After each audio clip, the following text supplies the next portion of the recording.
Bueno, hoy vamos a terminar con desarrollo embrionario. Es un tema hay mucho más. O sea, una materia entera se queda corta para hablar de todas las cosas que se pueden hablar sobre el desarrollo embrionario. Como verán, casi todo lo que hablamos siempre eran con ejemplos específicos y bastante distintos. Y la idea no es que ustedes se aprendan todos los ejemplos, sino que vean los patrones generales, qué definen esos patrones. ¿Se acuerdan que hablamos de, cuestiones problemáticas generales que tienen que ver con el desarrollo? Después algunos procesos básicos y qué determinan las diferencias. Hay una gran diversidad de patrones de desarrollo, pero hay algunos temas comunes que determinan en muchos casos esos patrones, como cuando hablamos de la cantidad de vitelo, la distribución del núcleo del citoplasma y cómo determina eso la forma de clivaje, y en función de eso cómo se gastrula. Bien, entonces, repasando rápidamente de dónde estamos viniendo, para llegar a la última parte que nos queda, que es la parte de morfogénesis. Recuerdo que empezamos con un proceso que viene por la parte de la generación parental, que es de gametogénesis, en la cual se forman las gametas que son haploides a partir de progenitores que son diploides o que tienen una doble diploidía que las gametas, a través de un proceso que se llama meiosis. En esa meiosis, como estamos hablando de animales que son en su gran mayoría oogámicos, que quiere decir que tienen una gran asimetría entre la gameta masculina y la femenina, y tienen una gameta masculina y femenina, tenemos que el proceso de meiosis lo que hace es generar, a partir de células primarias diploides que se llaman espermatocitos, que derivan por mitosis de el cigoto original de ese individuo, van a generar por meiosis 4 células gaméticas que se van a diferenciar, y cada una tiene un complemento haploide, ¿sí? Acuérdense que en la meiosis es un proceso en el cual, cuando se hace completa, a partir de una única célula diploide se obtienen siempre 4 células haploides, ¿sí? En el caso de los espermatocitos, que son las células diploides que van a hacer meiosis para generar los espermatozoides, lo que obtenemos son 4 espermatozoides. Primero tenemos las que llaman espermátidas, y después vamos a pasar a los espermatozoides, que son las células ya fuertemente diferenciadas. Por otro lado, los individuos femeninos lo que van a generar es un ovocito primario, y ese ovocito primario va a generar por meiosis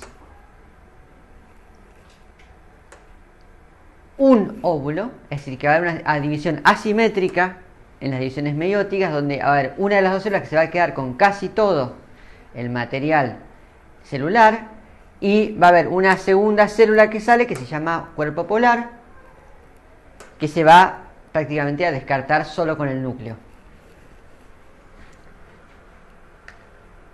Y después tenemos un proceso de fertilización en la cual se fusiona primero un espermatozoide a un óvulo, que es el primero en llegar. Hay un mecanismos que evitan que llegue más un espermatozoide. Hay una fusión de los pronúcleos, que son los pronúcleos, el nombre que tienen los núcleos haploides de cada una de las gametas. Y finalmente lo que ocurre es el inicio del desarrollo. Y este es un video que encontré el fin de semana, donde se muestra el proceso de fertilización y el final de la meiosis, ¿sí? Acá lo que se ve en color magenta, se están viendo los núcleos, ¿sí? Este es el núcleo del óvulo, y acá está donde es el núcleo del espermatozoide. En verde están los sistemas de microtúbulos, ¿sí? Y lo que se ve acá es la expulsión, digamos, una progresión donde se ve la primera compleción, meiosis 1, sale el primer cuerpo polar, este núcleo se vuelve a dividir, hace meiosis 2, segundo cuerpo polar, y acá se fusionó, generó el clivaje del primer par de células, ¿sí? Esto es una estrella de mar.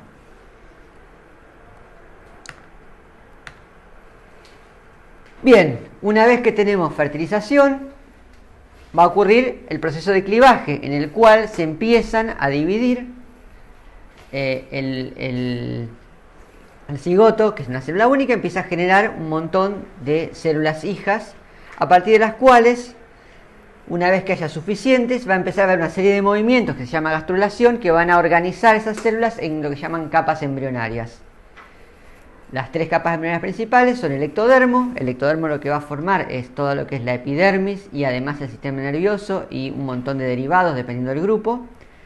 El endodermo, que va a formar todo lo que es el revestimiento interno del tubo digestivo y órganos derivados, por ejemplo el revestimiento interno de los pulmones. Y finalmente tenemos el mesodermo, que es la capa embrionaria que va a formar todo lo demás. En nuestro caso es músculo, huesos, la dermis, tejido conectivo, tejido vascular, todo eso son todos derivados mesodérmicos.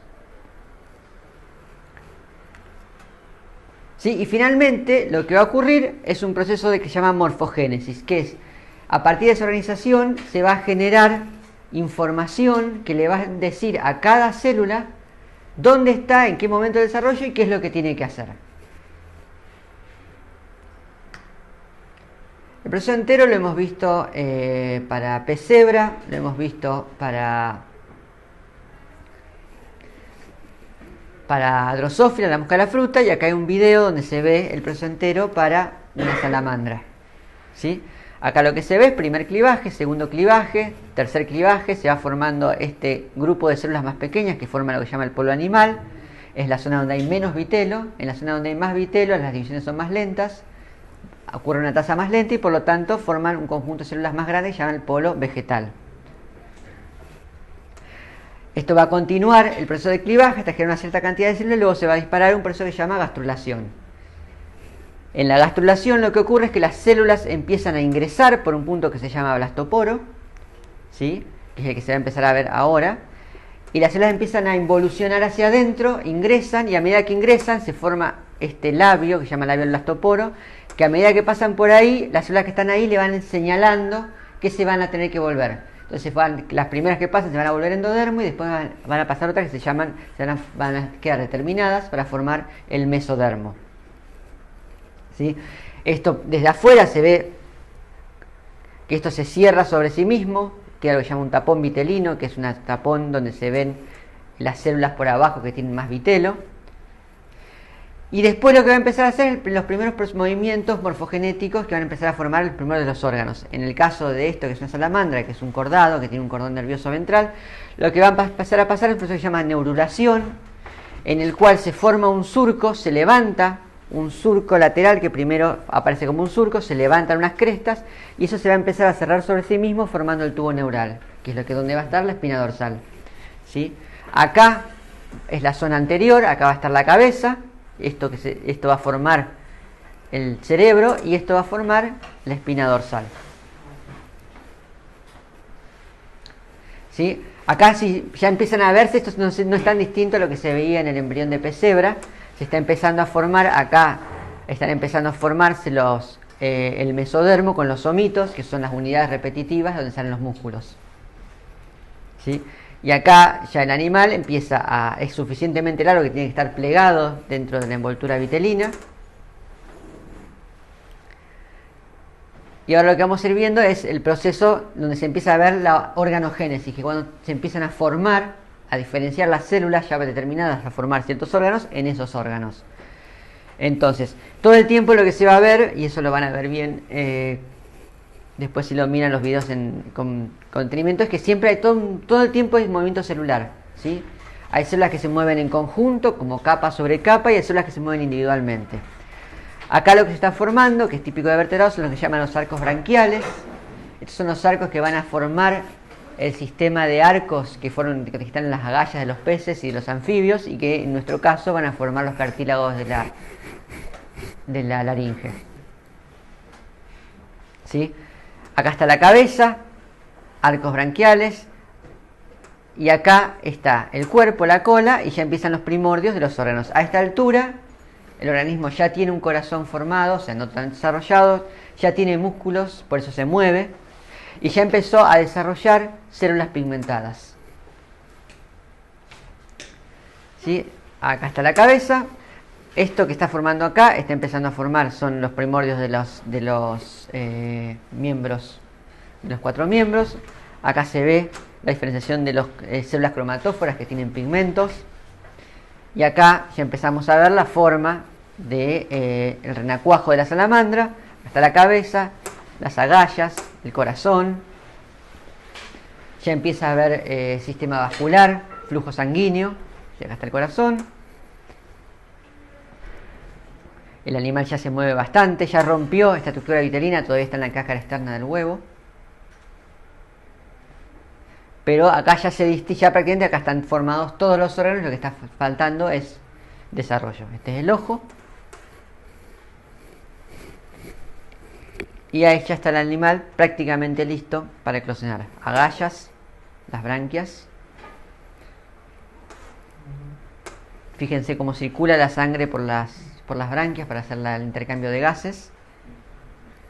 Y finalmente en este estadio ya el animal está listo para salir del cascarón del huevo, que es un proceso que se llama eclosionar.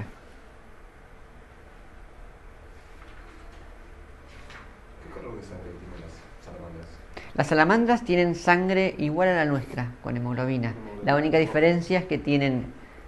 En realidad nosotros somos diferentes. Nosotros como mamíferos, la diferencia que tenemos es que la hemoglobina la transportamos en glóbulos rojos sin núcleo. Mientras que el estado basal es que los glóbulos rojos tengan núcleo, que es lo que se ve en los glóbulos rojos de peces y de anfibios.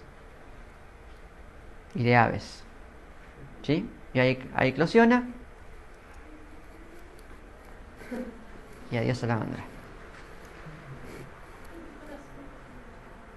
Eso le late ahí de corazón, ¿no? ¿Sí? Y esa es la sangre.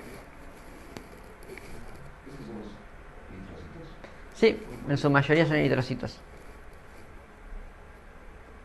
El tamaño de los eritrocitos en realidad es más o menos el mismo que el de un animal más grande, que el nuestro o el de un elefante, ¿sí?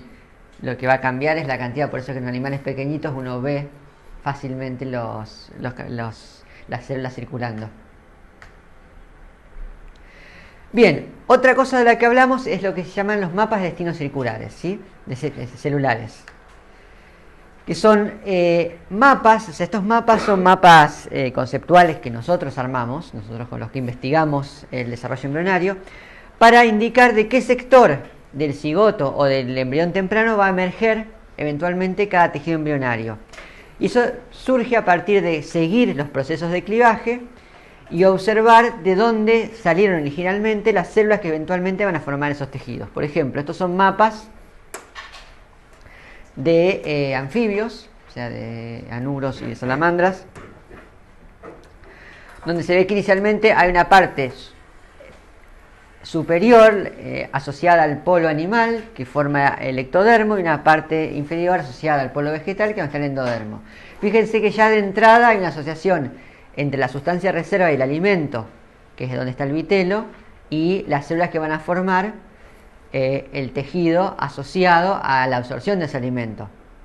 Eso en general es así porque el endodermo y el intestino se suele formar alrededor de las sustancias de reserva en los embriones, y ese mismo tejido después va a ser el que ya va a estar especializado en absorber alimentos del exterior.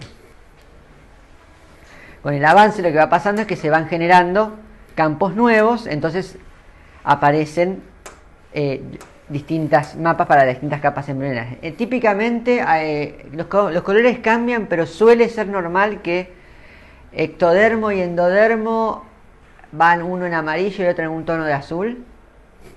A veces se cambian los colores, pero lo que más común es que el mesodermo, que está muy asociado al músculo, se suele dibujar, se suele codificar un color rojo. Igual no hay un código estándar, así que siempre busquen en la leyenda de la imagen qué quiere decir cada color.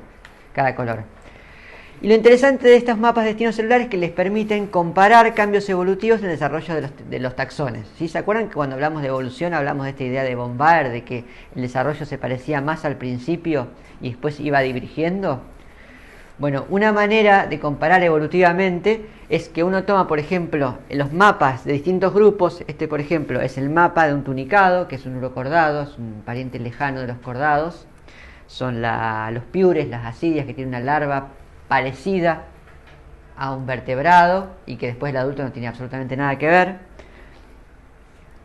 Los anfioxos, que son cefalocordados, también parientes de los cordados, con una estructura más o menos similar, y por ejemplo un renacuajo de rana africana, de Xenopus. Uno puede entonces tomar los mapas de cada uno y comparar y ver, por ejemplo, cómo hay una cierta preservación, donde el ectodermo se forma a partir de las células del polo animal, el endodermo de las del vegetal, y el mesodermo de una serie de células que aparecen en el medio entre esas dos, ¿sí? Entonces la pregunta es, hasta ahora lo que vimos es cómo fusionamos gametas, cómo a partir de esas gametas se fusionan los núcleos, cómo se previene que haya más de un núcleo entrando al óvulo para que haya solamente un pronúcleo entrando a fusionarse con el pronúcleo del óvulo.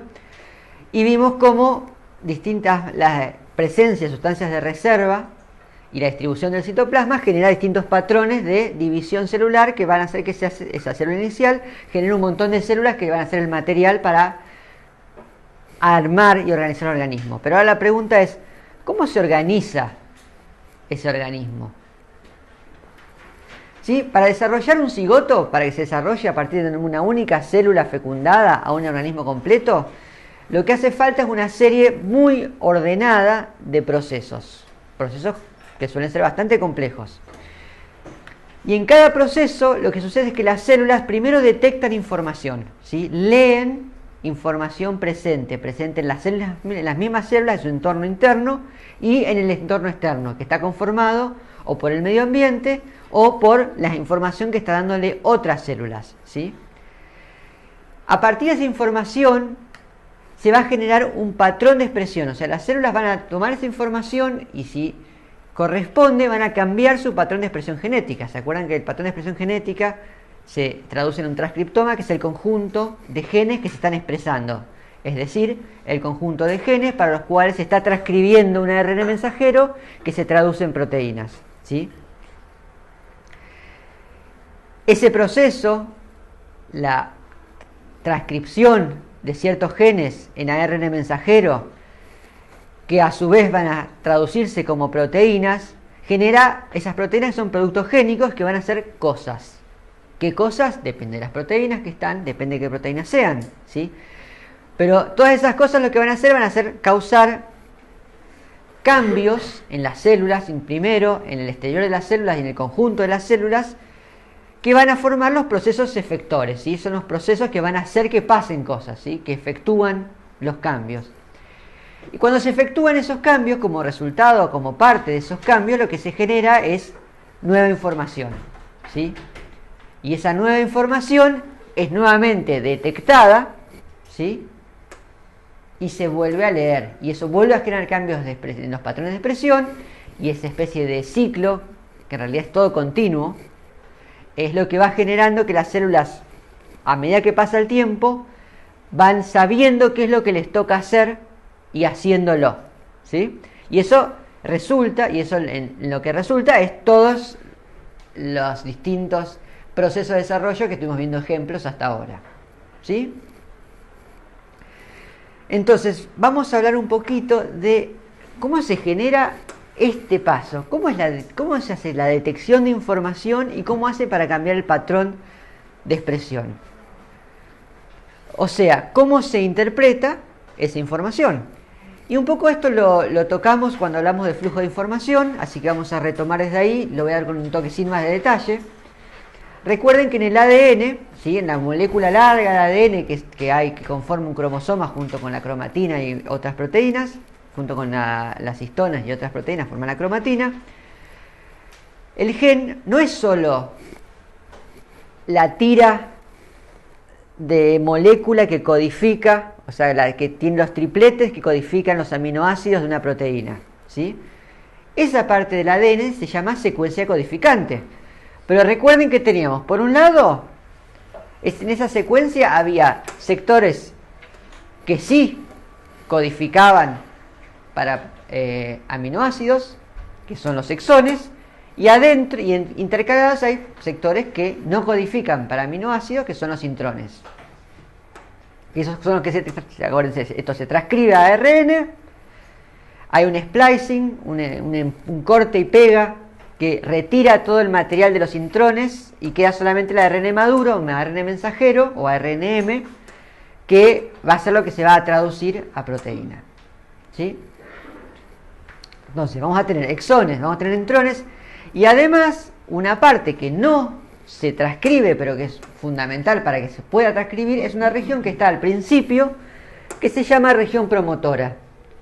La región promotora contiene una serie de secuencias específicas de ADN que permiten que ahí se ancle todo el aparato de transcripción. Se va a anclar ahí todo el sistema, el complejo de proteínas que va a traer una ARN polimerasa y comenzar la transcripción. Y además de eso, lo que hay son elementos reguladores.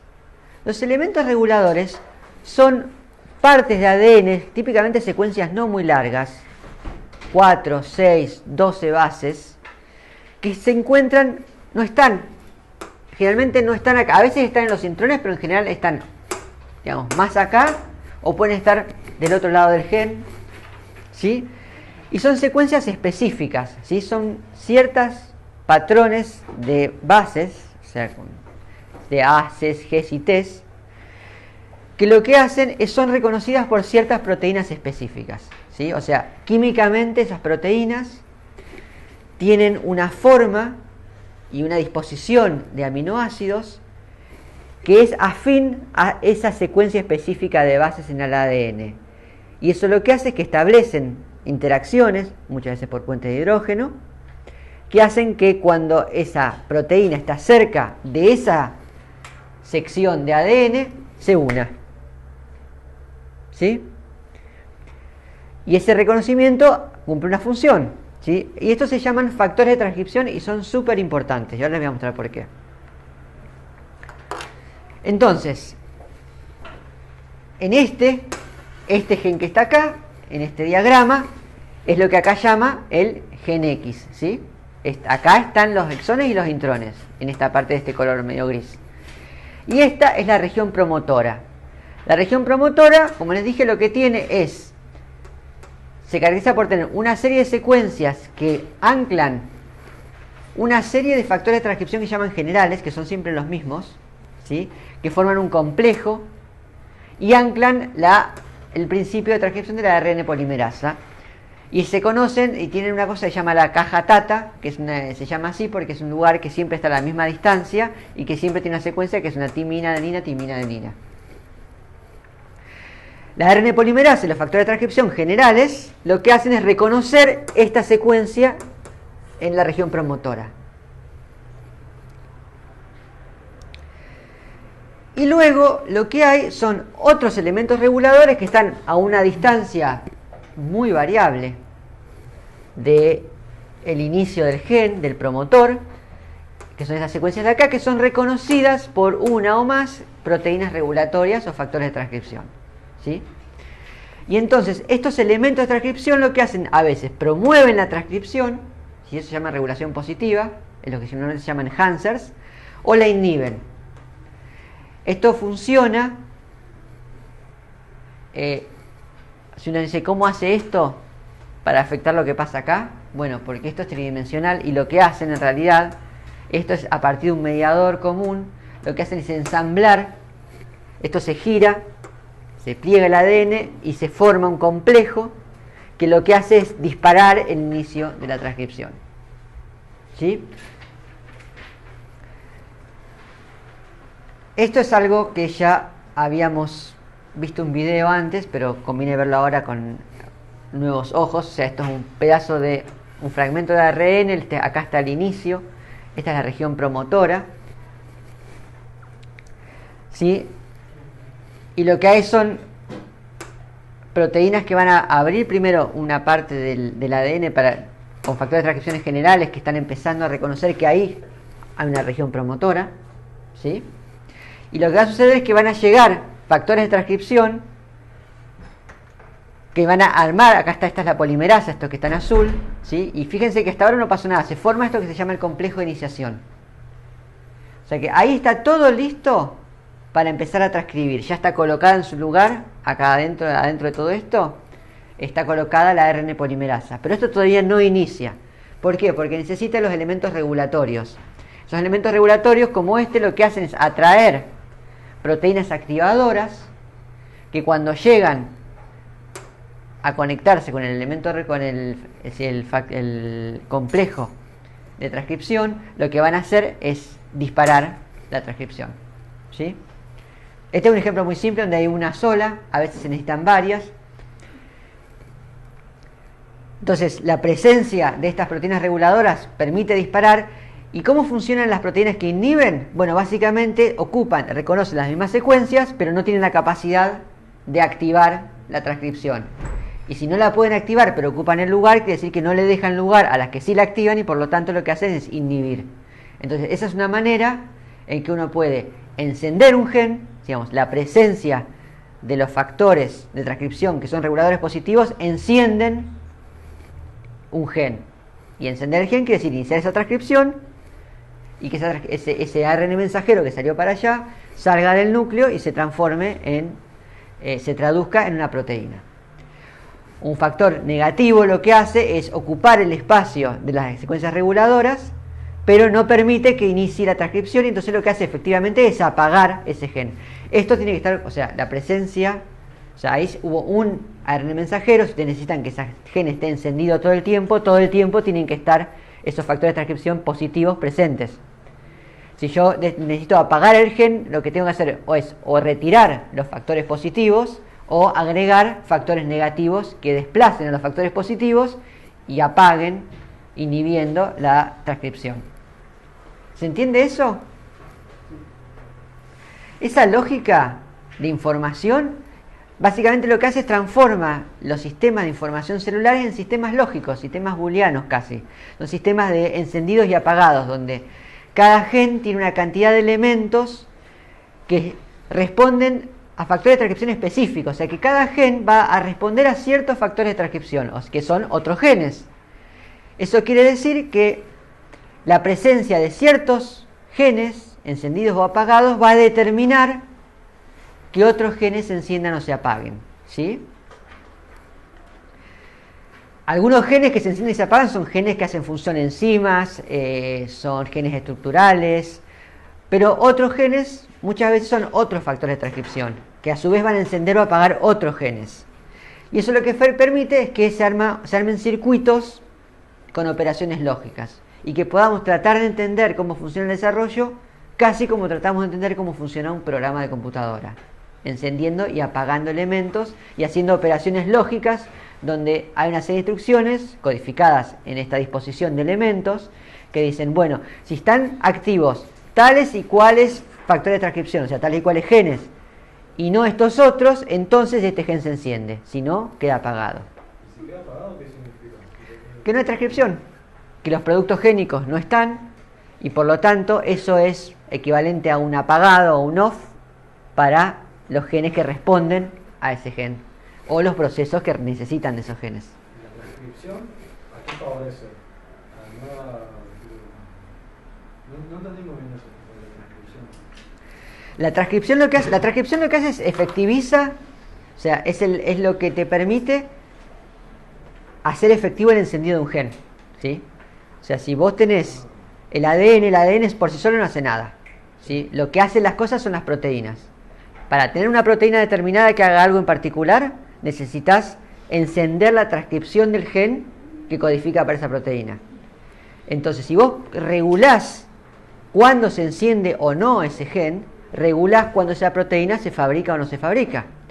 Una proteína que no se fabrica, todas las proteínas en general, las células lo que hacen con las proteínas, tienen una cantidad, un tiempo que están ahí y después se van degradando. Por su función, porque hay sistemas que todo el tiempo están degradando, justamente porque si vos acumulás proteína y proteína que no se degrada nunca, se te acaba la capacidad de apagar genes. Entonces, hay una dinámica donde todas las proteínas todo el tiempo se van degradando y por lo tanto vos, si querés mantener la presencia de una proteína y por lo tanto un proceso, ya sea de información si es un factor de transcripción, o un proceso metabólico si es una enzima, o un proceso de crecimiento si es una proteína estructural, todo el tiempo tenés que seguir transcribiendo el gen para esa proteína. En el momento en que dejas de transcribir, se apaga y no funciona más. Y justamente ese es el mecanismo que te permite apagar cosas. Que poder apagar cosas es, yo diría, más importante todavía, como que ninguna que la otra, las dos son necesarias, pero a veces es más importante poder apagar cosas que poder encenderlas. ¿Sí? Cuando decís apagar es cuando en realidad la estás inhibiendo, ¿no? Claro, lo que haces es, al inhibir la transcripción, es como si apagaras la expresión de ese gen, ¿no? Entonces uno puede pensar en los genes que están como prendidos o apagados. Prendidos quiere decir que el gen se está transcribiendo activamente, está generando su producto génico que suele ser una proteína. Y esa proteína, por lo tanto, va a poder hacer su función.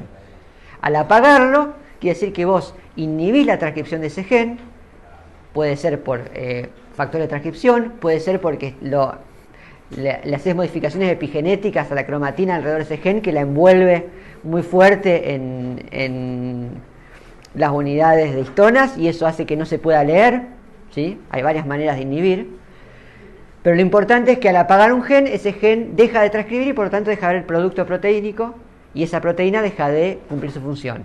Y esa es la manera en que uno retira una proteína. Y eso es importante, por ejemplo, si uno quiere que una señal de información diga, ahora tienen que hacer esto las células. Por ejemplo, las ciclinas que determinan el ciclo celular no pueden estar encendidas todo el tiempo, tienen que señalar ciertos momentos del ciclo celular, ¿sí? Entonces, si no puedo apagarlas, ¿cómo hago para regular el ciclo celular? Y eso es cierto para un montón de procesos de desarrollo y para procesos en general, ¿sí? Los mismos procesos que tienen que ver con la regulación homeostática del metabolismo, por ejemplo, el tema de si tengo mucha glucosa en sangre o poca glucosa en sangre, genero mecanismos que la absorben. Todos esos mecanismos son mediados por proteínas que a su vez requieren la expresión de genes que las median. O sea que, en última instancia, si bien hay mecanismos de respuesta rápida que no implican transcripción de genes, en última instancia, casi siempre, todos los procesos de los seres vivos implican cambios en los patrones de expresión genética. Cambios mediados por esta lógica molecular de encendidos y apagados. ¿Sí? Entonces, eso permite la formación de circuitos donde hay circuitos que son positivos. Por ejemplo, un factor de transcripción puede actuar sobre sí mismo, o sea que puede tener elementos regulatorios que reconocen la proteína que codifica ese mismo gen. Se puede autoinhibir, o sea que el producto génico de un gen puede inhibir su producción, o sea que uno no lo puede, cuando lo produce se apaga el gen, o sea que eso te indica que vas a producir en oleadas cortas y en poca cantidad. Podés tener regulación donde uno regula a otro, o sea, este va a apagar a este y este cuando enciende apaga a este, algo más va a tener que encender alguno de estos. O puede hacer loops donde lo que hace es este enciende a este y este enciende a este, y eso genera cascadas de comunicación. Esto genera circuitos muy complejos y hay toda una disciplina, digamos, parte del campo de biología del desarrollo que se dedica a tratar de dilucidar cuáles son esas relaciones. Por ejemplo, hay uno de los casos más conocidos de lo que llaman genes, se llaman redes de regulación genética o redes de regulación génica.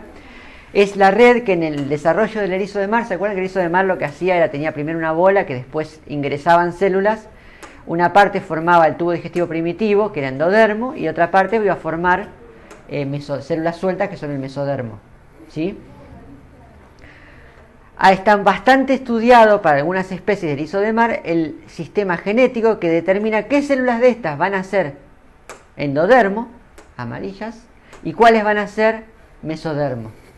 Y el circuito es una cosa más o menos así, ¿sí? Empieza con señales maternas, o sea que las coloca la madre en el huevo, son leídas por el cigoto por un circuito bastante complejo lógico, y eso determina si sale, por ejemplo, una célula se diferencia como mesodermo o se diferencia como endodermo.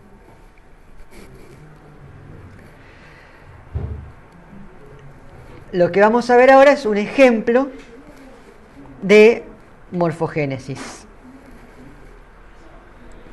Esto es un proceso muy complejo, ocurre en todos los organismos, no lo vamos a ver en todos. Mi idea es darles un ejemplo de uno de los que primero se empezaron a conocer, de los mejores estudiados, que es el ejemplo que hay en la mosca de la fruta, que es Drosophila melanogaster, ¿sí?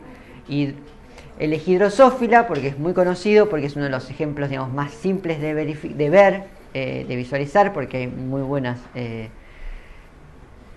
imágenes y datos al respecto, y además porque después Drosophila va a volver a aparecer cuando veamos un poco de genética.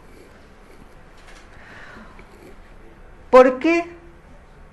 ¿Qué tiene de especial Drosophila que tanto se usa en biología y en genética y en biología del desarrollo?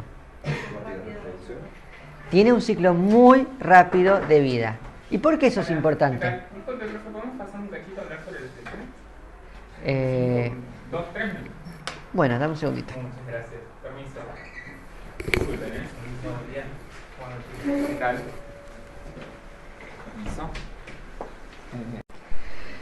Drosophila tiene un ciclo de vida muy rápido, ¿sí? Es un ciclo de vida corto, tiene 4 días, 5 días, ¿sí? En esos 5 días, 2 moscas se aparean, generan un óvulo, ese óvulo eclosiona en una larva de primer estadio. Las drosófilas son dípteros, son insectos holometábolos, tienen metamorfosis, mañana hablaremos más de eso.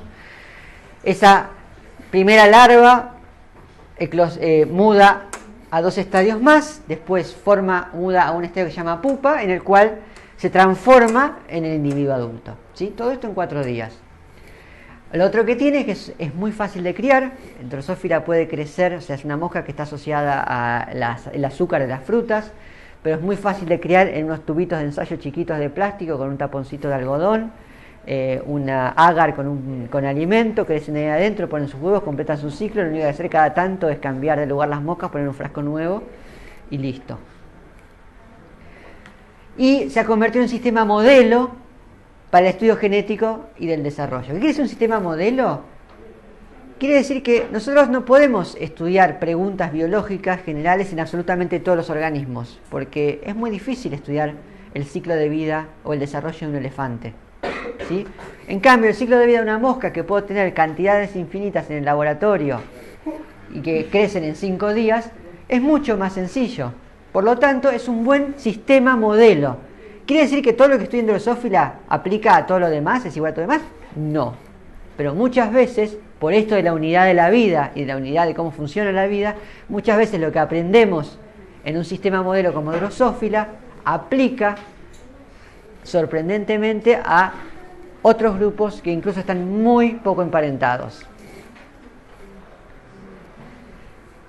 Drosophila tiene un plan corporal segmentado. Si es un insecto, los insectos todos saben que tienen distintas partes, tienen segmentos. En el caso de los insectos tienen lo que se llama una cabeza, que está formada por una parte segmental más una serie de segmentos modificados que forman las piezas de la boca. Un tórax que tiene 3 segmentos, T1, T2 y T3. Los insectos en los segmentos 2 y 3 torácicos tienen alas, un par en cada segmento. En el caso de los dípteros como Drosophila o los mosquitos, el segundo par de alas, que está en T3, se transforma en se está achicado, reducido a 2 cosas que parecen como 2 maracas, que se llaman balancines, que sirven para balancear y solamente vuelan con sus 2 alas del segmento 2. Y después tiene una serie de segmentos abdominales. Los segmentos torácicos además tienen los apéndices, que son las patas, ¿no? Un par en cada segmento, por eso son hexápodos, tienen 6 patas. Ese plan corporal segmentado viene desde el embrión, ¿sí? Un embrión de Drosophila, que va a dar lugar primero a la larva de Drosophila, tiene ese mismo plan segmentado ya determinado. Una cabeza, un tórax con 3 segmentos y un abdomen con 8 segmentos, ¿sí? Y la identidad de los segmentos, tanto de la larva como del adulto, se establece durante el desarrollo embrionario. Entonces, el problema de la morfogénesis en Drosophila es, por un lado, cómo se establecen los ejes corporales. Cómo sabe, a partir de un huevo, qué va a ser anterior, cabeza, posterior, abdomen. Y cómo sabe, por otro lado, qué va a ser dorsal y ventral, ¿sí? No es lo mismo lo que hay del lado dorsal de los segmentos de Drosophila que lo que hay del lado ventral.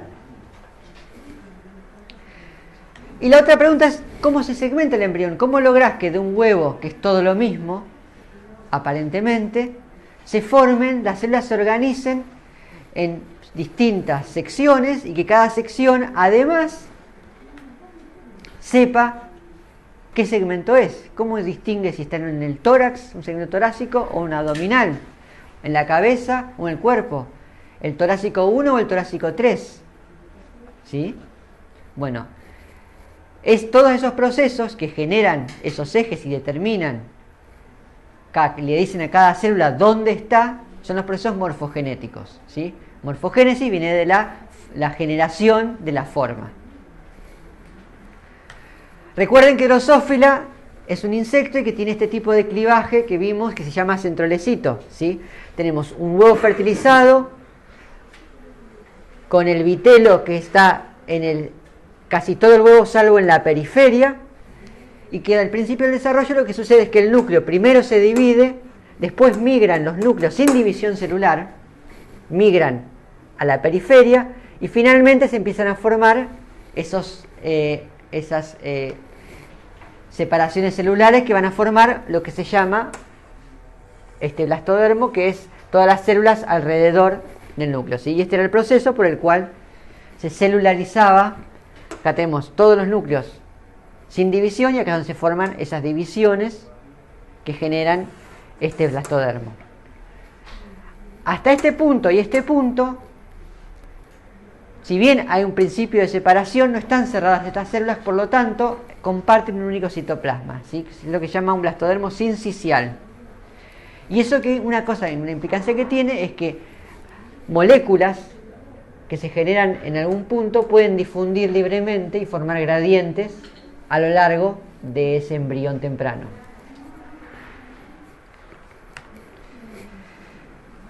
Después veamos la gastrulación en Drosophila, ¿sí?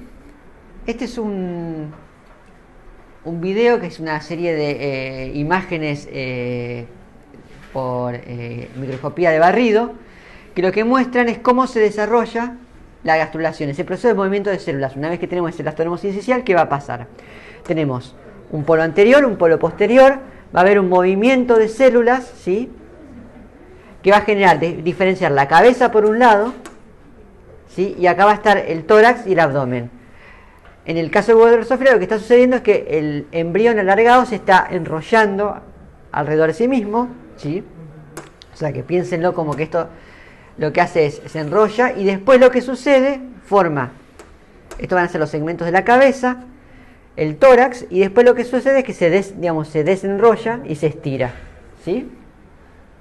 Por eso es que va a haber algunos momentos en que se va a ver como un único óvalo, cuando solamente es el huevo o el sincicio, y después se va a empezar a ver como distintos estadios de formación del embrión. ¿Sí?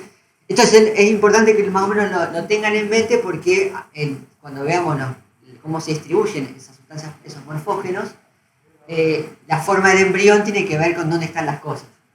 Estas que se mostró acá, que se llaman las células polares, son las células que quedan atrás del embrión tempranamente, que van a formar las células donde van a salir las gonadas de la siguiente generación. Acá está mostrando lo mismo que le mostró en el dibujo, ¿sí? Estos son los poros por donde va a entrar el aire, que es las tráqueas de los insectos, y acá es donde se ve ese proceso de estiramiento, ¿sí? Esto es lo mismo pero en vista dorsal, como se vería desde el dorso, ¿sí?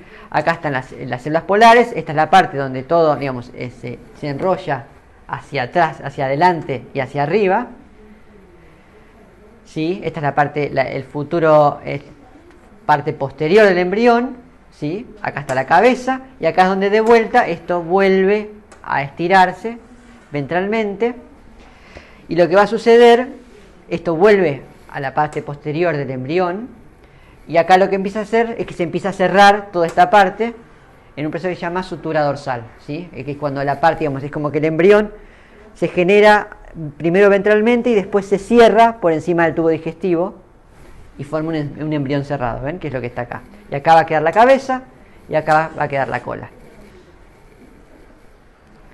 En vista ventral, lo que se ve es que acá va a haber dos surcos, un surco que separa la cabeza del resto y después este otro surco, que es una invaginación, ¿sí? Se empiezan, así es como entraban en el blastoporo del anfibio, acá están entrando hacia adentro, y eso es lo que va a formar el ectodermo, que va a formar el sistema nervioso, que en los insectos es ventral, a diferencia del nuestro, que es dorsal. Más o menos, ese es el esquema genérico. Y esto es lo mismo, nada más que esto es microscopía confocal, lo que estamos viendo son los núcleos, ¿sí? Pero el mismo proceso.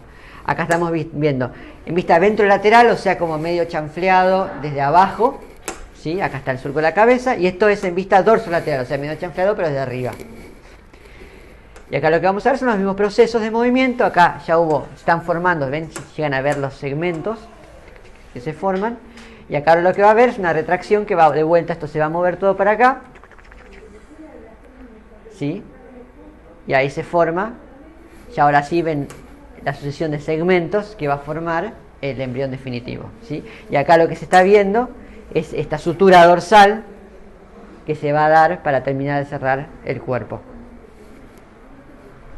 Todos estos movimientos que partían de esa bola, digamos, de esa especie de pelota de rugby con todos los núcleos en la periferia, para terminar en lo que es básicamente una larva segmentada de drosófila, es lo que se llama gastrulación. ¿Sí? Entonces, partimos de este blastodermo sincicial, donde podemos reconocer ya un mapa de destino, donde sabemos que las células de acá van a formar parte de la cabeza, el tórax y el abdomen. Llegamos a un estadio intermedio donde tenemos que el abdomen está como replegado sobre la espalda, y después un estadio final donde tenemos ya todo en una línea, ¿sí? Y estos son los segmentos que estamos preguntándonos cómo sabe acá, que es anterior y posterior, que es dorsal y que es ventral, y cómo saben estas células de acá que van a terminar formando este segmento y no este segmento, ¿sí? Empecemos por cómo se establecen los ejes. En Drosophila, como en muchos otros grupos, la información que inicia, la que le dice al principio de todo, esto es adelante y esto es atrás, está dada codificada por lo que llaman determinantes maternos. ¿Qué son los determinantes maternos? Son proteínas o alguna otra molécula que la madre, o sea, las células maternas, depositan en el huevo, ¿sí? O sea que antes que haya fecundación, antes que haya apareamiento y todo lo demás, ya en ese huevo se determinó para acá es adelante, para acá es atrás. ¿Cómo lo hacen? A través de ARN mensajeros que fueron generados, o sea, fueron transcriptos de núcleos maternos y almacenados en partes específicas del óvulo. Y eso forma lo que se llama el sistema antero-posterior, ¿sí? Este es el huevo. Este cosito de acá se llama micropilo, que es por donde va a entrar el espermatozoide. A diferencia del erizo de mar, el espermatozoide en Drosophila solo puede entrar por un lugar, que es tiene una cáscara ese huevo, que tiene un agujero que se llama micropilo, que es este que está acá, y solo por ahí puede entrar el espermatozoide. Así que eso limita, digamos, ya preconfigura por dónde va a entrar el espermatozoide, y además ayuda a evitar la polispermia, porque tiene que entrar de a uno en fondo, y una vez que entra el primero ya se activan los demás mecanismos. Durante la formación del huevo se localizan, que quiere decir que se pone en un lugar específico, ARN mensajero de dos genes. Uno que se llama nanos, que se localiza en la parte, lo que va a ser la parte posterior del embrión, la parte posterior del huevo, y otro de otro gen que se llama bicoid, ¿sí? Esos dos genes lo que van a hacer es van a determinar, por un lado, varias cosas que se determinan juntos. No solo antero-posterior. Antero-posterior define cabeza versus parte posterior, tórax y abdomen.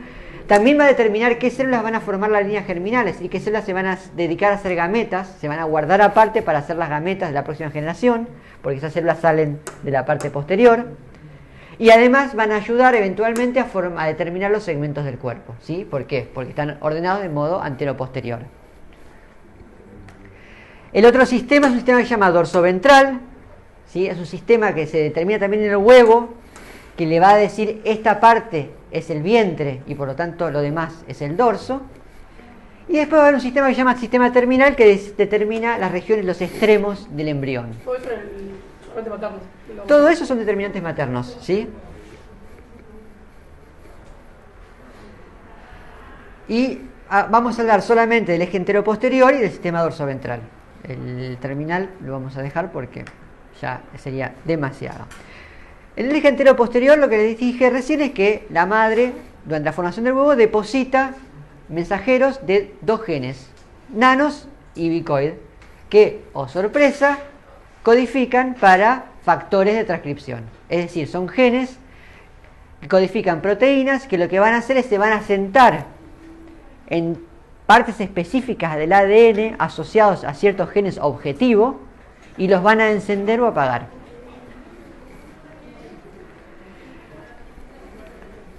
Tenemos el huevo, ¿sí?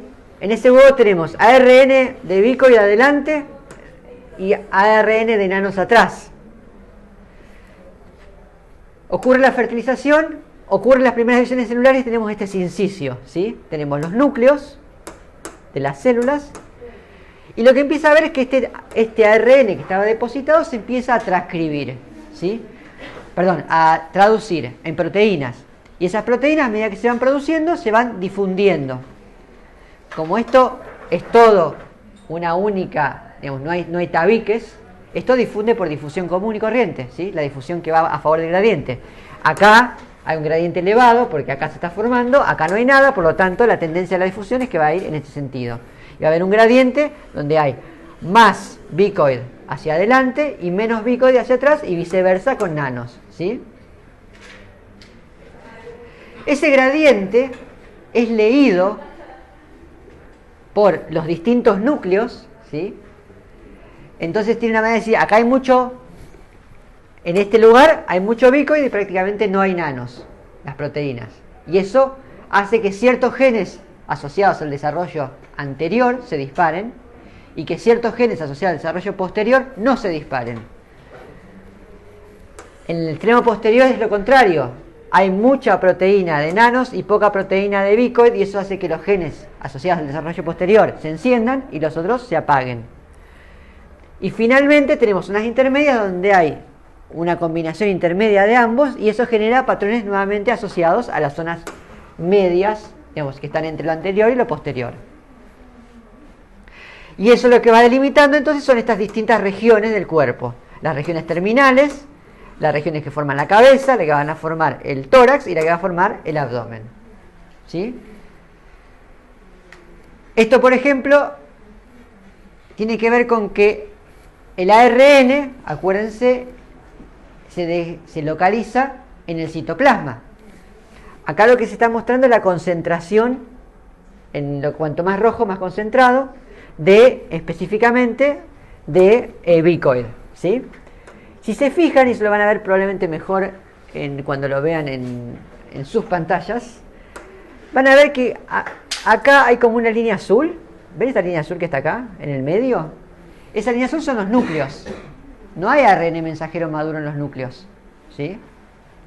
Ahora, la proteína es un factor de transcripción. Una vez que esté activa, ¿a dónde la van a encontrar para que esté haciendo su tarea? ¿Dónde tiene que ir la proteína? Una proteína es un factor de transcripción para poder regular la expresión génica.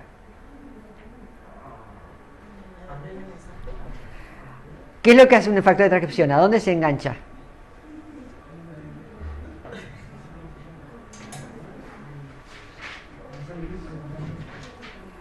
¿Qué reconoce?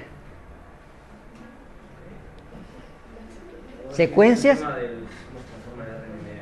No, yo digo, lo que hablamos hace un ratito, esos factores de transcripción que se enganchan a partes del ADN específicos para iniciar la transcripción, ¿sí? Ese ADN al que se tiene que enganchar, ¿dónde está? Algo promotor. Sí, algo promotor. Bueno, ¿dónde está? Esto es parte de la molécula de ADN. ¿Esa molécula de ADN dónde está? En el núcleo. O sea que un factor de transcripción, para que pueda estar cumpliendo su función de encender o apagar genes, ¿dónde tiene que estar? En el núcleo. Acá lo que se ve es que esta es la proteína bicoid. ¿Sí? Este era el ARN mensajero y esta es la proteína. La proteína, el ARN está fuera del núcleo, pero la proteína está dentro de los núcleos, ¿sí? Acá es donde bicoid está haciendo su trabajo. Y hay más bicoid en la parte anterior y menos a medida que te vas hacia atrás. Con nanos va a ser exactamente igual, pero al revés. Va a haber más atrás, pero el ARN va a estar afuera del núcleo y la proteína adentro. De hecho, uno puede tener un montón de proteína, pero acuérdense que el núcleo regula qué entra y qué sale. Por lo tanto, no puede estar el factor de transcripción traducido, puede haber ARN en todos lados, pero lo que importa es que puede entrar al núcleo. Y algunos de estos factores de transcripción, por ejemplo, están en todos lados, pero necesitan que otro factor lo ingrese al núcleo para que actúen, ¿sí?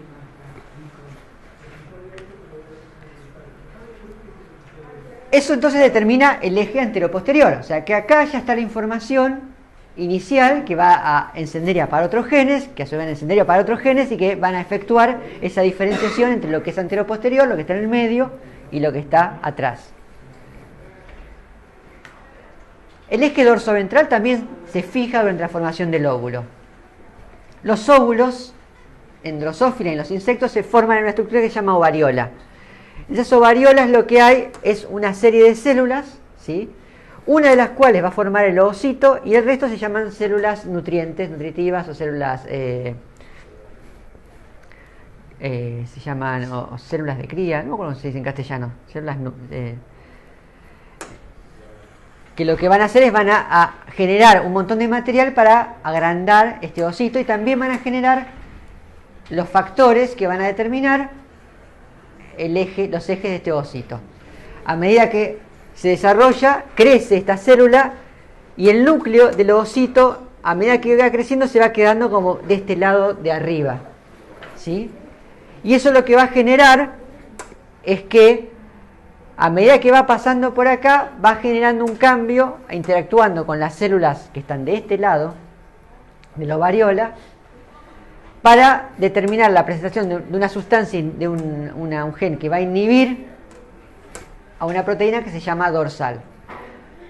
Fíjense que acá también está mostrando cómo se está generando el ARN. Estas células de acá están formando el ARN que va a formar bicoid y acá está el ARN de nanos, ¿sí? Y lo que sucede es que este proceso de formación lo que hace es generar que en todo el óvulo, en todo el huevo, se transcriba un gen que se llama dorsal. Y ese gen se transcribe en todo el óvulo, pero por esos mecanismos que les comenté, solo va a entrar, traducirse y entrar al núcleo en la parte ventral, ¿sí? Esto es un corte, imagínense, tenemos el huevo alargado, lo corto al medio como una feta. Lo que está acá abajo es la señal de la proteína de dorsal nuclearizada, ¿sí? O sea que dorsal regula el lado ventral. ¿Por qué se llama dorsal? Porque cuando no está este gen, todo el embrión es como si todo el embrión fuera dorsal, ¿sí? Porque como no sabe que hay ventral, queda como que todo es dorsal, ¿sí?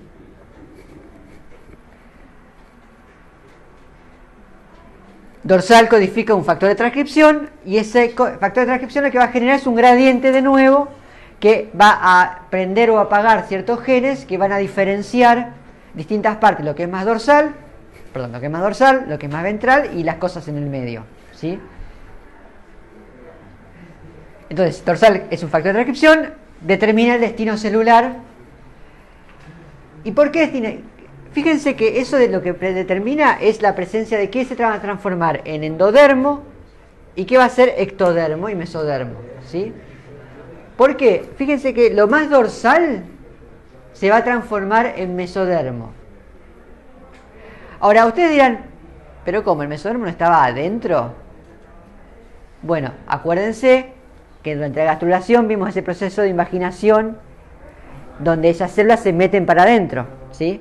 O sea que en el mapa celular, las células que van a formar el mesodermo se originaron de células que estaban en la parte ventral del blastodermo, que era derivada de la parte ventral del huevo, ¿sí? Por eso es que en el mapa de destinos celulares aparece abajo. ¿Qué es lo que sucede? Bueno, tenemos un gradiente de la proteína dorsal que es más fuerte en la parte ventral, y la presencia de ese factor de transcripción enciende, entre otros genes, un gen que se llama twist, ¿sí? Además enciende otros genes, Por ejemplo, esta es una serie de distintos genes que se van encendiendo, estos más ventrales o más dorsales. ¿Qué pasa cuando se enciende twist?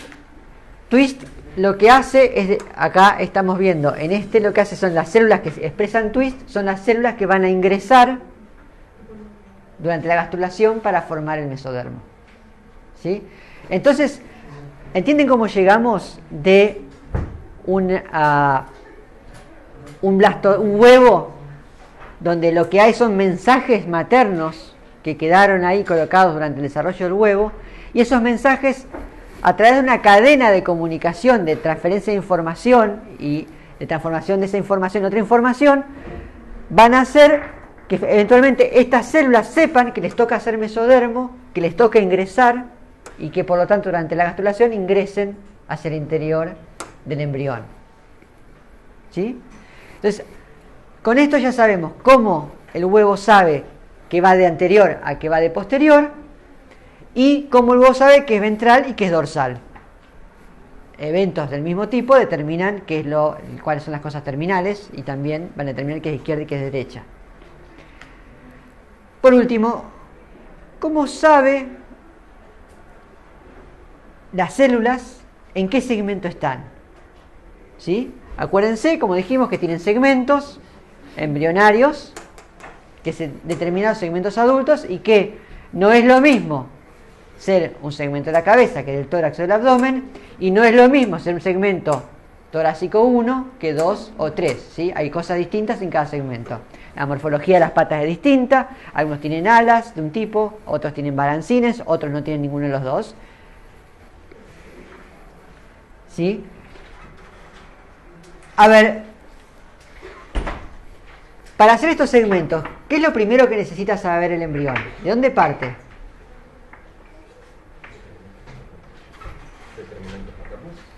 ¿Que determinan qué cosa? Si es anterior o posterior. O sea, para determinar algo a lo largo del eje antero-posterior, lo primero que tienes que saber es qué es adelante y qué es atrás. Si no sabes ahí, va frito. ¿Sí? Entonces, lo primero es el eje antero-posterior, que es lo que hablamos hace un rato, se llaman los segmentos de polaridad del huevo, que determinan, ejemplificados por bicoid de un lado y nanos del otro, que determinan qué es adelante y qué es atrás. Ese gradiente va encendiendo una serie de genes que se llaman genes GAP. ¿Sí? Los genes GAP son genes que responden a cierta combinación de cantidad de estos dos gradientes de estos dos genes. Estos también se llaman morfógenos. ¿Sí? Y esto es algo que cuando uno piensa desde el punto de vista de teoría de la información, esto es un ejemplo de lo que se llama una transformación de analógico a digital. ¿Sí? ¿Por qué? Ustedes pueden pensar que el hecho de que los genes tengan dos estados, encendido o apagado, es un estado binario, ¿sí? On-off, encendido o apagado. Es la base de los sistemas digitales. Mientras que los gradientes, que son continuos, son sistemas analógicos, ¿sí? Entonces, los sistemas genéticos lo que hacen es, con esta idea de tener umbrales, hay que responder a cierta cantidad de concentración de genes que señalizan, lo que hacen es transformar una señal analógica continua en una señal discreta de encendido o apagado. Entonces, en este caso, el sistema de señalización lo que hace es transformar la información continua de gradiente de los genes de polaridad en la información de genes GAP, ¿sí? Que es más discreta. Hay varios genes GAP, es lo que están acá son solo algunos ejemplos. Por eso que se forman como tres estados, tema de bicoid, nanos y nanobicoid. Sí, puede haber más estados porque además puede ser la combinación o cuánto de cada uno. Lo cierto es que cada gen que se va a encender tiene una concentración determinada de cada uno a la que responde y a la que se enciende. ¿Sí? Entonces, acá ya empezamos a ver cierto nivel de subdivisión del huevo. Estos genes GAP, a su vez, activan otros genes que se llaman controles de regla par. Esos genes de regla par lo que hacen es utilizan de nuevo la información codificada, esta vez un poquito de grano más fino de los genes GAP, para encenderse, formando ahora otra vez una segmentación todavía más fina. Estos genes GAP de regla par lo que van a hacer es permitir la delimitación de lo que van a ser las unidades de segmentos. A su vez, cada segmento tiene que saber dónde empieza y dónde termina. O sea, cada segmento en sí mismo tiene una parte anterior y una parte posterior, ¿sí? Y esa parte está delimitada por otros genes que se llaman genes de polaridad de segmentos, ¿sí? Que lo que hacen es determinar, se encienden en cada segmento en la parte que va a ser o anterior o posterior. ¿Sí? Entonces, toda esta cascada de señalización que va dividiendo en bloques o compartimentos genéticos cada vez más finitos, cada vez más delgados, es lo que lleva de un huevo, que es un conjunto único, a determinar células que le permiten formar una cantidad distinta de segmentos. Y por último, ahora ya tenemos los segmentos divididos. Ahora, ¿cómo sabe cada célula que está en un segmento, sabe que es distinta a este otro segmento, pero cómo sabe qué segmento le toca? ¿Cómo sabe la célula que está acá que este es un segmento de la cabeza y la que está acá que este es un segmento del abdomen?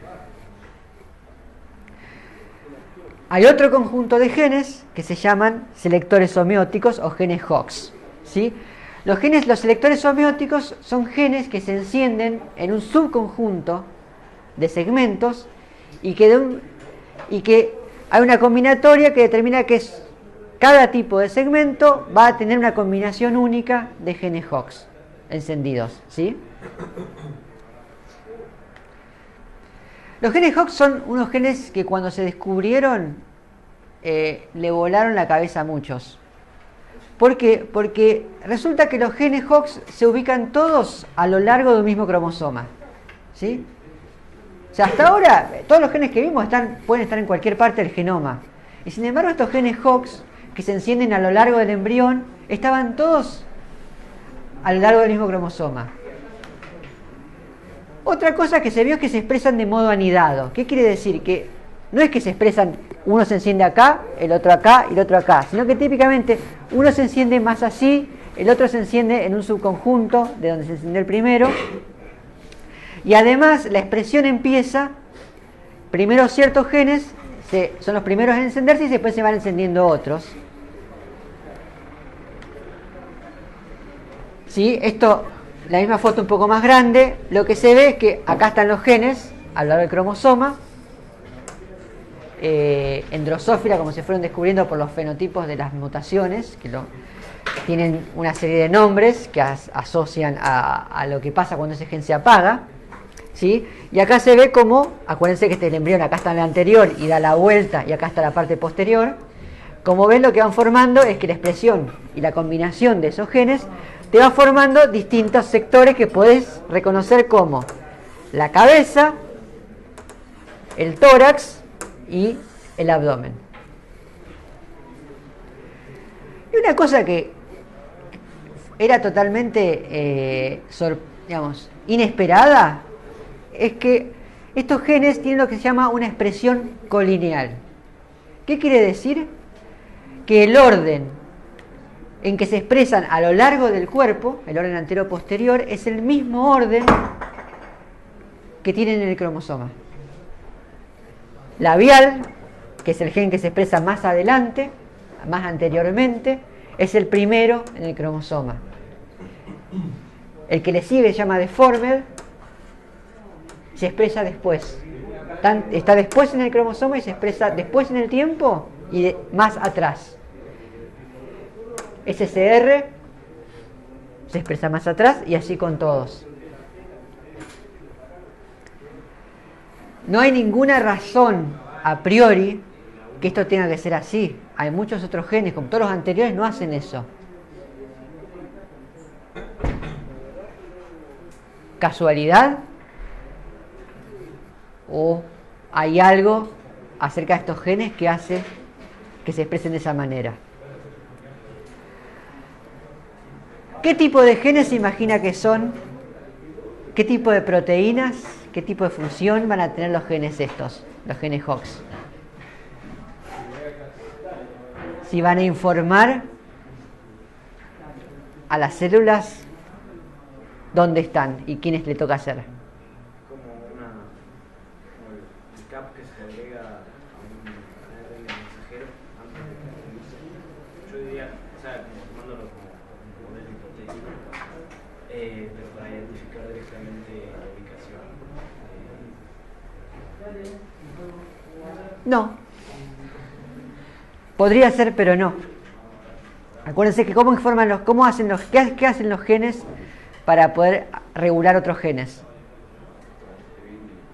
Transcribirlos. Encienden o apagan la transcripción. Entonces, ¿qué son? ¿Cómo se llaman los genes que actúan con los elementos reguladores para encender o apagar la transcripción?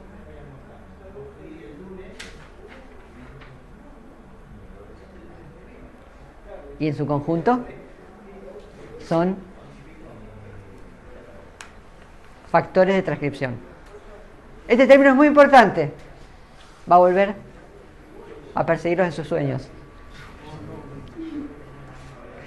Son factores de transcripción, ¿sí? Son genes que reconocen ciertos elementos regulatorios de otros genes y los encienden o los apagan.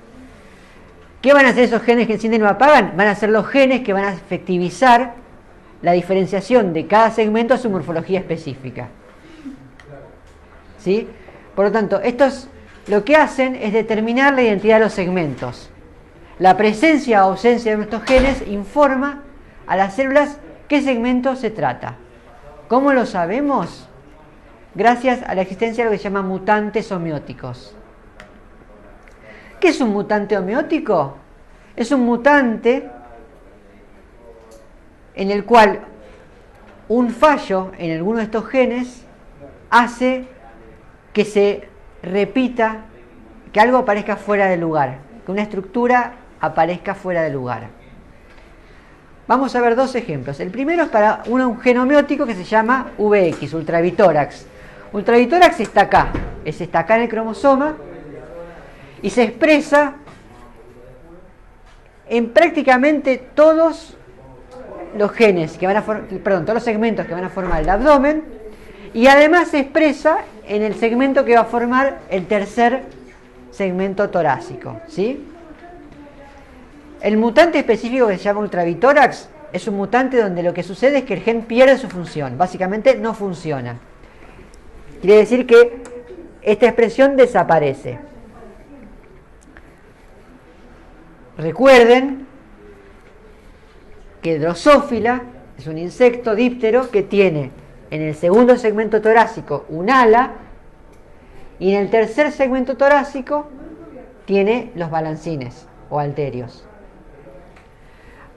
Yo les pregunto, ¿qué pasa si desaparece ultravitórax, que entre otras cosas le dice al tercer segmento torácico que es el tercer segmento torácico? Sabiendo que todavía el gen homeótico que determina los otros segmentos torácicos se sigue expresando. No se crean los balancines y el bicho vuela, pero vuela por cualquier lado. Las células del segmento T3, ¿qué segmento van a pensar que son? Antes de eso. ¿Al que están más cercanos genéticamente? ¿T2 o A1? ¿Qué información tiene? Tiene una información que le dice, la información de este otro gen que se llama antenapedia, que le dice, esto va a ser parte del tórax o del abdomen, va a ser T1 o T2 si solo hay antenapedia.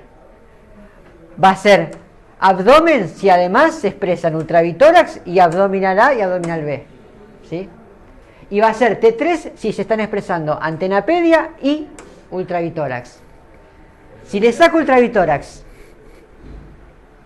o sea, esto verde desaparece. En lo que va a ser el segmento T3, ¿qué gen se está expresando solamente? Antenapedia. ¿Y antenapedia en qué segmento normalmente se expresa solo? En el segmento 2. O sea que las células del segmento 2, del segmento 3, no van a pensar que son del segmento 2. ¿Qué se hace en el segmento 2? Alas. Entonces, ¿qué van a hacer del segmento 3? van a desarrollar alas. Va a haber una transformación homeótica del segmento T3, una morfología del segmento T2, y lo que ocurre es que van a tener una mosca con 2 pares de alas. ¿Eso la vuelve más o menos eficientes? Menos eficientes. Si tener 2 pares de alas en las moscas fuera más eficiente, las moscas tendrían 2 pares de alas. ¿Esa ¿Sí? mutación pasa seguido? ¿Tipo es algo normal? No es algo normal, no pasa muy seguido, pero pasa cada tanto. ¿Pasa algo así? Lo que se hace en genética, lo que se llama genética forward genetics, que es la genética hacia adelante, es que las tasas de mutación son bajas, ¿sí? Muy de vez en cuando va a aparecer un mutante que va a tener las alas así, Un mutante naturalmente. naturalmente. Claro. Lo que se hace es, para poder empezar a explorar estos mutantes, lo que uno tiene que hacer es generar que haya más mutantes. Entonces uno lo que hace es los expone a elementos mutagénicos. Los elementos mutagénicos lo que hacen es generar daños en el ADN que causan errores de reparación, que muchas veces causan mutaciones puntuales, ya sea porque se cambia una base por otra en el ADN o porque un pedacito de ADN se cambia de lugar o se achica, se recorta o se duplica, ¿sí? Todo eso puede pasar. Y eso genera mutantes. Muchas veces los mutantes, esas mutaciones ocurren en lugares donde no hacen ningún efecto y no vemos nada. Otras veces el efecto es tan terrible que se muere todo antes de empezar. Y otras veces es suficientemente intermedio como para que pueda generar un embrión que se desarrolla al punto de desarrollar una mosca adulta con 4 pares de alas. Esta mosca adulta no le va a ir bien en la naturaleza, pero puede que sobreviva lo suficiente para reproducirse en el laboratorio y transmitir esos genes. Así es como empezó toda la genética en Drosophila. Criando moscas, generando mutantes interesantes, cruzándolos para ver, como vamos a hacer en genética, tratar de descifrar dónde estaban esos genes y qué hacían y cómo interactuaban. Y lo más importante, se guardan esas líneas mutantes, ¿sí?, en centros, y los laboratorios intercambiaban sus mutantes, porque era al azar. Imagínate, un montón de genes tenés para mutar al azar. Cada laboratorio que estaba mutando le va a tocar alguno interesante y el resto no. Pero lo que empezaron a hacer la comunidad de genética que empezó a trabajar con Drosophila es a fomentar el libre intercambio. Si vos querés tener estas moscas, lo único que tenés que hacer es pedirlas a un centro de stock. Por ejemplo, hay unos más grandes, están en la Universidad de Bloomington en Indiana, el stock de moscas, y vos pedís tu mutante de ultravitórax, pagás solamente por el costo de envío y te irías con la aduana, que es todo un tema, pero te van a llegar tus moscas con ese mutante, esas moscas con esa mutación, ¿sí? Vamos con otro ejemplo. Ahora tenemos otro mutante que es mutante para Antenapedia, ¿sí? Y ese mutante es un mutante que lo que tiene es que expresa Antenapedia en la cabeza, ¿sí? La cabeza normalmente, los segmentos que van a formar parte de la cabeza no expresan Antenapedia, ¿sí?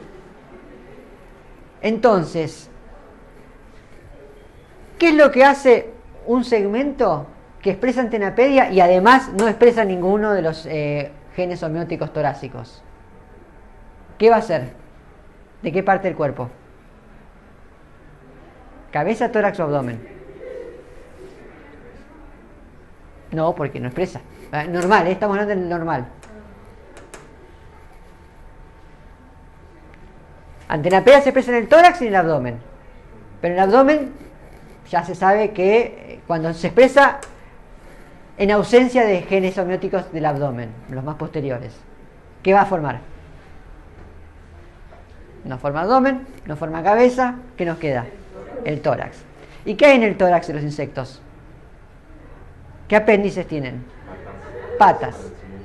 Patas, alas y balancines, pero los apéndices en sí son las patas, los apéndices locomotores. ¿Qué apéndices hay en la cabeza de un insecto? Los ojos no son apéndices, pero las antenas sí. ¿Sí? ¿Qué piensan que va a pasar con un insecto en el que se expresa antenapedia en la cabeza? ¿Qué van a pensar las células que les toca hacer sus apéndices en la cabeza si se está expresando antenapedia? Va a pensar que está en el tórax. Y si está en el tórax, ¿qué hace? Patas. Y que entonces lo que sucede es que las antenas, en vez de desarrollarse como antenas, se desarrollan como patas. Esta es la antena normal. Las moscas tienen antenas muy chiquititas. Y esto es el mutante de antenapedia. Este mutante en particular de antenapedia, que tiene patas en vez de antenas. Si alguna vez vieron una mosca, van a ver que una mosca nunca es así. Y si llegan a encontrar una mosca así, guárdenla. ¿Puedes sobre esta con patas en la cabeza o la que tiene? ¿Los dos pares de alas? La verdad que nunca hice una competencia de drosófilas mutantes. No. Piensen lo siguiente, a nivel, digamos, laboratorio es laboratorio. Uno más o menos puede mantener cosas muy, muy deformes, muy mal adaptadas, vivas, ¿sí? En la naturaleza es otra historia.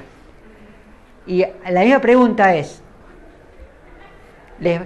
¿cómo les va a estos en la naturaleza? Y bien no les va a ir. ¿Por qué? Porque si les fuera bien, ¿qué pasaría? Veríamos más. Y si les fuera mejor, por ejemplo, si tener 2 pares de alas en las moscas fuera mejor que tener 1, predominarían. De hecho, probablemente no verían las moscas, no serían moscas, no serían dípteros, serían el orden Tetraptera y tendrían 2 pares de alas como la mayoría de los insectos. ¿Sí? ¿Se entiende un poco cómo funcionan estos genes homeóticos y por qué están determinando la identidad? Bien, una cosa, Drosophila incluso como insecto es atípico, ¿sí? Esto de que es un insecto que vive en recursos efímeros y entonces por eso tiene un ciclo de vida, evolucionó este ciclo de vida muy muy rápido y tiene un montón de modificaciones. Por lo tanto, su desarrollo no es el típico de los insectos. Sin embargo, mucho de lo que aprendimos en Drosophila aplica a otros insectos, sobre todo de los tipos de genes que aparecen. Pero va incluso más allá. Lo que aprendimos en Drosophila, los genes homeóticos, unos años, no me acuerdo cuántos, pero un poco más adelante, se descubrió con gran sorpresa que se aplica a otro grupo segmentado, totalmente no emparentado con los insectos, que son los vertebrados. Los vertebrados también son segmentados, nosotros también somos segmentados. Se ve mucho más claro en un pez, cuando miran los músculos de un pez, se ven nuestras vértebras, se ven la exposición de nuestros nervios. Y nuestros segmentos también tienen identidad, ¿sí? No es lo mismo una vértebra del cuello que una vértebra sacra, ¿sí?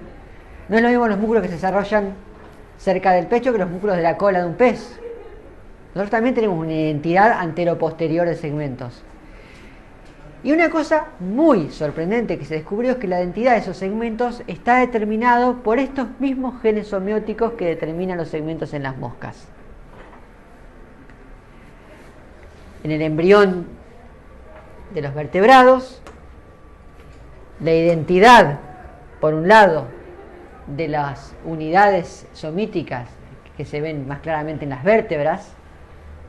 Por otro lado, la identidad de las distintas partes del cerebro y del sistema nervioso central está determinado, especificado, por los mismos genes homeóticos que en los insectos.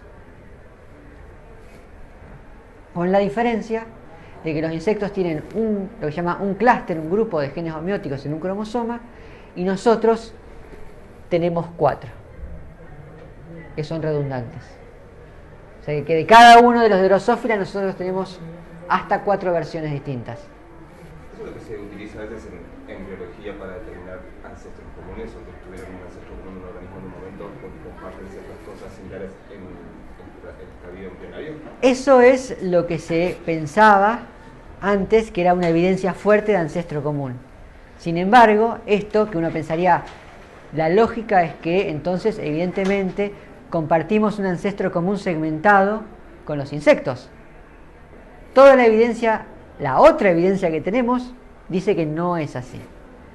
Que los insectos evolucionaron la segmentación por un lado y que los vertebrados evolucionaron la segmentación por otro lado, y sin embargo terminamos usando el mismo mecanismo, los mismos conjuntos de genes, que además también están ordenados en nuestros cromosomas de la misma manera y se expresan también colinealmente de la misma manera.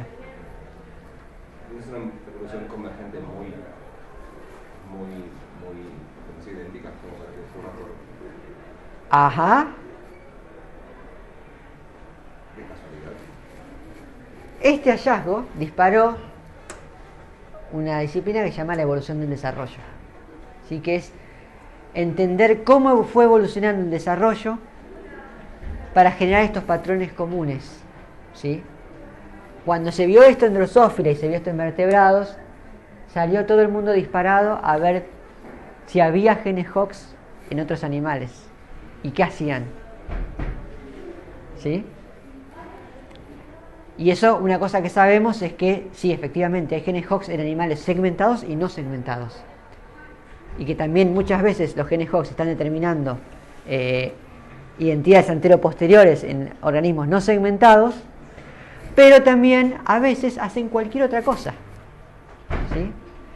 Y lo que se entendió es que lo que tiene que ver es que los genes Hox tienen una manera de funcionar, ¿sí? Esa lógica que tienen de cómo están construidos, que las hacen una herramienta útil para utilizarlas para generar la información necesaria para determinar, por ejemplo, segmentos. Pero también se puede usar para otras cosas. Eso lo vamos a ver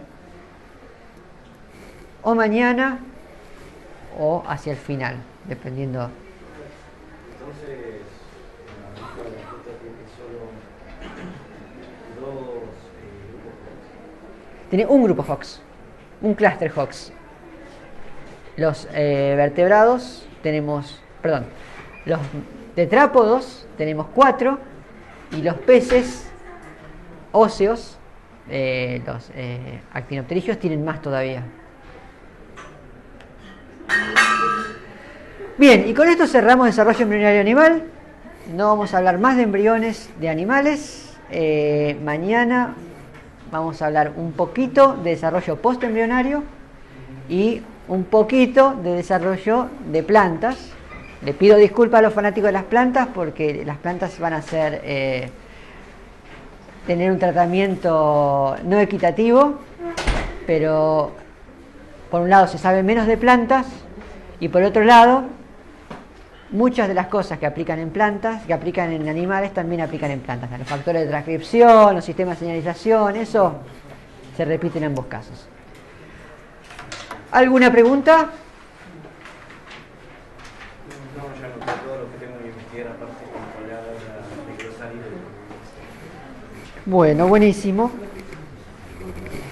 Tomen un poco de aire y nos vemos la próxima.